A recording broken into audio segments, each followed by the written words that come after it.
follow up po doon sa binyag. Sige Ano po ang dapat na taon o kamalayan ng isang... Wala pong specific date ng taon ng pagbibinyag sa tao, no? Pero meron pong specific requirement. Ang requirement sa bibinyagan ito. Sa isang talata ng Gawa, ganito ating mababasa. Ito po'y nasa 8:36.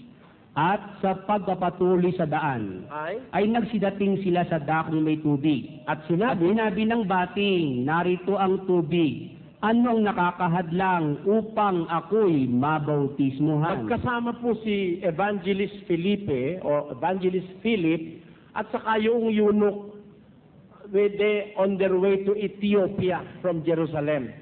Doon sa daan, meron silang nadaan ng isang body of water, isang tubigan.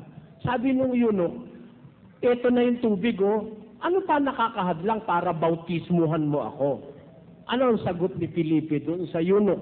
At sinabi ni Felipe, kung nananampalataya ka ng buong puso, ay mangyayari. Kung nananampalataya ka, if you believe with all your heart, your wish will be granted.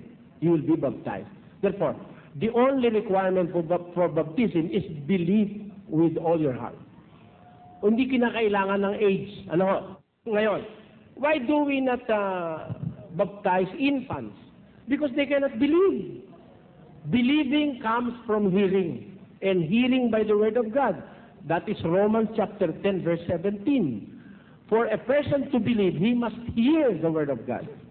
Yung mga bata, bagong panganak, 3 months old, 2 months old, a month old, hindi mo pa nakakapakinig yun, wala pang pananampalataya yun. Kaya hindi mo siya dapat binyagan. Pakinggan nyo sa 5:13 ng Hebreo. Sapagkat bawat tumatanggap ng gatas ay walang karanasan sa salita ng katwiran. Sapagkat siya ay isang sanggol.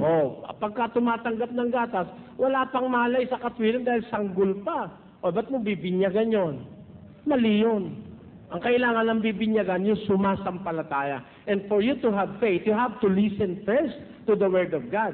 And that is being done by a person with an understanding already. Hindi na bata, hindi na infant, hindi na rin small kid, kundi meron na siyang understanding. Kaya siya sumasampalataya.